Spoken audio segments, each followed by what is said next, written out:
Povo de Deus, é com alegria que começamos mais um episódio da Sabatina, a nossa classe de professores online. E sempre ao meu lado, Pastor Natal, especialista aí na área do Novo Testamento, professor de grego. Estamos diretamente dos estúdios aqui da Faculdade Adventista do Paraná. E é uma alegria saber que você nos acompanha nessa jornada de conhecimento e aprendizado. É mais uma vez uma alegria poder estar aqui participando dessa jornada. Nós estamos já na semana 3 e eu espero que os professores estejam gostando e se aprimorando para que os membros participem da lição e cresçam espiritualmente. Como você já deve conhecer, mas se você está chegando pela primeira vez, esse propósito que está sendo entregue através desse vídeo é para você aprender um pouco mais, alguma técnica, deixar a tua classe de Escola Sabatina um pouco mais dinâmica. Lembrando que aqui embaixo na descrição do vídeo tem um link com perguntas e respostas para deixar a tua interação um pouco mais dinâmica, juntamente com os teus alunos aí na classe de professores. E, obviamente, como sempre fazemos, eu trago um texto de Ellen White do livro Conselhos sobre a Escola Sabatina. É um livro que eu te indico a adquirir e não só folhear ou deixar aberto ou levar debaixo da Bíblia, mas literalmente, assim, sabe? Buscar ali, sublinhar cada item. Veja só, Pastor Natal, sempre alguns dizem que a Escola Sabatina é aquele negócio assim que parece que é um pouco mais para pessoas de idade. E quando a gente vai falar para jovens, parece que tem que montar muita coisa, mudar as cores das coisas, para eles se sentirem bem no ambiente, para que só então a gente entregue a classe de Escola Sabatina. Olha o que Ellen White fala sobre esse assunto ainda no capítulo 1 do livro Conselhos para a Escola Sabatina. O Senhor chama moças e moços, jovens, meninas e meninos, a se prepararem para fazer durante toda a vida fervoroso trabalho na Escola Sabatina. Olha só. Esforços intermitentes não serão de proveito para realizar muito benefício para vos tornar obreiros de êxito na causa de Deus. Gente, muito bom. Às vezes a pessoa fala, não, eu vou agora, intermitente. Depois eu vou. Não, tem que dar uma sequência. É por isso que, como a gente fala, o bebezinho, ele vai precisar de alimento diariamente. As pessoas, pelo menos 3 vezes no dia. A Escola Sabatina, um tema para cada dia, uma colherzinha de uma vez. Certa vez eu fecho essa introdução aqui com uma ilustração. Um professor chamou a atenção dos jovens dizendo o seguinte, aquela ilustração para chamar muita atenção. Não pegue uma injeção como uma pessoa que precisa ser drogada e na sexta-feira à noite abre o braço e coloca tudo de uma vez. Não dá, o corpo não vai aguentar, morre, né? Não vai aguentar. Então, por isso que Deus estabeleceu um método, um item de cada vez para você ir se alimentando. A ideia é que a gente se alimenta um pouquinho de cada dia ao estudar a lição, mas no sábado a gente tem um banquete, Olha quando só. está todo mundo participando e dialogando sobre o alimento. Muito bom. Terceira semana de julho, o tema é controvérsias. Gente, que tema instigante, porque vai trabalhar modelos de liderança, modelos de ensino, o velho e bom conceito do vai fazendo que eu fico te vendo, mas eu não faço, ou o pregadorzão que fala bastante, mas no final ele não pratica. Então, como é que a gente pode trabalhar para o professor da Escola Sabatina levar esse conteúdo para os seus alunos em relação a esse momento de aprendizado? O professor ele precisa treinar, evoluir, crescer, se exercitar na prática do melhor modo de passar a lição. E essa leitura aí dos conselhos sobre a Escola Sabatina são uma ferramenta tremenda para o professor crescer nisso, se preparando. E oração, e estudo da lição, leia todos os versículos que estão ali, compare. Sabe quando na Bíblia aparece aqui os textos paralelos? Às vezes Marcos não dá um detalhe que João dá, por exemplo, e muita oração. E é tentativa e erro. Cada sábado você vai ficar melhor do que o sábado anterior. Muito bem, e eu quero fazer a primeira pergunta aqui. Eu sei que o senhor tem uma maior especialidade em fazer perguntas, mas para instigar, quem é o dono do sábado? Essa é uma questão que está, se não a central da lição, mas alguma paralela ali, ela está estabelecida na lição dessa semana. Pois é. Na mesma passagem que Jesus fala que ele é o dono, né, ou o senhor do sábado, ele fala que ele fez o sábado por causa do ser humano. Então, as pessoas dizem que se Jesus é o Senhor do sábado, dizem, não é? Então, a gente não precisa guardá-lo. Mas é o contrário, né? Se Deus é o dono do sábado, é o Senhor do sábado, e Ele é o nosso Senhor também, então nós honramos o dia do Senhor. Ele diz que o sábado foi feito por causa de nós. E aí, essa é uma pergunta que eu coloquei aqui, que é legal o professor fazer para os alunos pensarem. A pergunta que eu coloco é, primeiro leia, sempre a gente tem que abrir a Bíblia, não é? Porque às vezes tem alguém que nem sabe do que está acontecendo. Sim. Dependendo dos membros, se você conhece ou não, não precisa abrir a Bíblia, ele já sabe do que está falando. Especialmente quando tiver uma visita. Aí eu coloco, leia Marcos 2, 27 e 28. A pessoa lê, todo mundo lê, e aí a gente pergunta não para um ou para outro, porque já pensou, a pessoa fica com vergonha, a gente pergunta em aberto para a turma, para o grupo. O que Jesus quis dizer quando afirmou que o sábado foi feito por causa do homem? E o que será que ele quis dizer quando diz que o Senhor, que ele é o Senhor também do sábado? Vejam que tem a palavra também no texto. O que Jesus quis dizer, amigos? O que vocês acham disso? Porque ele diz que ele é Senhor também do sábado. Isso faz a gente pensar, não é? Um dos destaques da lição é essa ideia de você instigar a mentalidade de quem está assistindo, né? Para que ele possa interagir com você. Alguns, obviamente, na lição da Escola Sabatina, tem aquele que tem um pouco mais de experiência. E aí eu gostaria aqui de trabalhar essa outra temática, porque a nossa ideia é mesmo te apresentando o conteúdo e te dando dicas. Se você é um recém-chegado na igreja, mas tem uma certa habilidade oratória, se explana bem, aí fala, ó, você vai ser professor de Escola Sabatina. Você fala, mas como? Tem o irmão X ali, ele sabe bem, fica tranquilo. Segue o que a lição está te pedindo. Inclusive, tem uma parte lá do finalzinho que traz muitas características, por exemplo, para trabalhar perguntas e respostas e curiosidades que tem na Bíblia.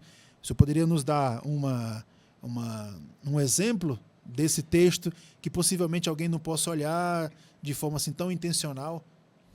Olha só, na lição de sexta-feira sempre tem algumas perguntas. Ao longo da lição, sempre tem lá no finalzinho da página, no rodapé, alguma pergunta interessante. E na lição de sexta-feira vem outras também, resumindo e fazendo aplicações. Mas eu sugiro a você que você possa trazer perguntas que façam a pessoa participar. De alguma forma, não uma pergunta direta, como eu falei, não é? Mas alguma pergunta que fale do sentimento. O que você acha? Por que será que aconteceu isso ou aquilo? Por exemplo, nas perguntas dessa semana eu coloquei a primeira. Leia Marcos 2, de 1 a 5, que é o homem que desceu pelo telhado, não é? Em vez de perguntar assim, quantos eram os amigos? Não, aí é demais, né? Uma pergunta fechada essa. Tem que ser uma pergunta aberta.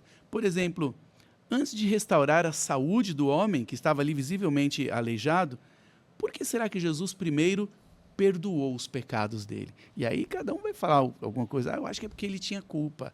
É porque eu acho que Jesus primeiro queria curar a saúde física ou espiritual. Então as pessoas vão trazer ideias, não é? Então a ideia é a gente fazer as pessoas participarem. E sempre é interessante trazer algum elemento que muita gente não sabe, porque não lê a Bíblia, não é? Eu tenho um aqui, pastor Márcio, Sim, um exemplo, favor. que eu já deixei a Bíblia aberta aqui. Em Marcos 3, capítulo 20 e 21, e a lição mostra isso. A família de Jesus queria prender Jesus. Não é prender na cadeia, mas queria dar um jeito de amarrar ele, falar, meu filho está doido, né? Nosso primo, nosso parente está doido. Olha só, aí a gente faz as pessoas lerem, né? Vamos lá. Marcos 3, 20 e 21. Então Jesus foi para casa. Jesus morava numa casa também, não é? Não obstante, a multidão afluiu de novo, de modo que nem podiam comer. Os discípulos de Jesus não conseguiam nem parar para comer. E os parentes de Jesus, que não entendiam bem a missão dele, pensaram que ele estava doido. Quando os parentes de Jesus ouviram isso, saíram para o prender, porque diziam, está fora de si. Ele está doido. Nosso primo, nosso irmão está doido. E a gente podia trazer isso para hoje, aplicando assim, por que será que os parentes de Jesus não entendiam a missão dele? Como será que a gente pode abrir os olhos das pessoas hoje que também não entendem a missão de Jesus? E aí as pessoas vão trazer respostas diferentes, se aprofundando no texto e trazendo sentido para a sua vida. Desse contexto aí, eu acho muito interessante a ideia de que existiam pessoas sempre observando Jesus para saber o que ele estava fazendo. E naquela época, como em todas as épocas, tinha os curandeiros. Então, mais uma vez, poderia ser chamado apenas, deve ter sido mais uma arte, deve ter sido mais um curandeiro. E aí a frase especial para mim, e aí eu gostaria de saber se essa é a principal para o senhor, se tem outra, mas é que só um pode perdoar. Só quem tem o poder de perdoar. Porque curar, tinha outros também que curava. Inclusive, alguns faziam até algo parecido com o que tem hoje, que é a ideia de que pagava alguém por ali, puxava a perna, daqui a pouco estava caminhando, né? Se eu ver algum outro texto assim central, algo que nós estamos chamando na classe de escola sabatina para professores online, essa ideia da dica de ouro. Para mim, essa é a que me chamou mais a atenção. Não é a questão da cura, não é a questão do movimento, é que só um pode perdoar. Você teria alguma outra ou quer fortalecer um pouco mais essa ideia? Esse é um dos pontos altos da lição, não é? Esse é um deles, de que quando Jesus perdoou os pecados daquele homem, Ellen White diz que é porque ele tinha muitos pecados e provavelmente ele estava doente por causa de algum pecado, alguma coisa que ele fez contra si mesmo, contra o seu corpo. Então, a grande angústia dele era por causa dos pecados. Ele sentiu um alívio quando Jesus perdoou. Então, um ponto alto é, Jesus perdoou os pecados e os líderes religiosos disseram que ele estava blasfemando. O que é blasfêmia? É a pessoa se colocar no lugar de Deus. Sim. Na Bíblia, é se colocar no lugar de Deus, perdoando pecados. E Jesus disse para eles que só ele podia perdoar. Ele era Deus mesmo. Esse é um dos pontos altos da lição. Agora, vejam, um outro ponto alto é quando os líderes religiosos atribuem o poder de Jesus a Satanás. E Jesus fala que quem faz isso, quem fala mal de Jesus, tem perdão. Quem fala mal de Deus tem perdão. Olha que impressionante isso. Isso é para a gente refletir com a classe. Mas quem blasfema, quem fala mal, não é blasfema nesse caso, é quem fala mal do Espírito Santo, quem rejeita o Espírito Santo, é uma blasfêmia também, não tem perdão. E aí? O que quer dizer isso? E a gente tem que discutir com a classe. Muitas pessoas têm medo de ter cometido esse pecado. Eu acho que eu cometi esse pecado, então não tem perdão. E a gente tem essa pergunta na lição. Porque a minha preocupação, o meu medo de ter cometido esse pecado, revela que eu não o cometi. Porque quem cometeu esse pecado não está nem aí, não é? Claro. Não liga mais. O pecado contra o Espírito Santo é insistente. É quando a pessoa está rejeitando, e uma hora ela não ouve mais as impressões do Espírito Santo. Ela perde essa sensibilidade. Essa ideia de que, às vezes, nós temos à disposição e a gente acha que é algo muito distante da gente. Sim, e está rejeitando. E, na verdade, a gente foi se afastando, né? Foi deixando de lado muita coisa que a gente precisaria ter. Um versículo adicional que a gente pode colocar aqui, que eu não vi na lição, mas que ajuda a se aprofundar, é Efésios 4:30. É um dos versículos altos, mas que não está na lição. Que fala assim, não entristeçam o Espírito Santo, porque nele vocês estão selados para a salvação, para a redenção. Uau! E aí a gente pode perguntar para a classe, como é que a gente entristece o Espírito Santo? A gente tem que saber para não fazer isso, né? Fazer uma listinha aí, né? O que a gente deve fazer para não entristecer o Espírito Santo, para não cometer esse pecado?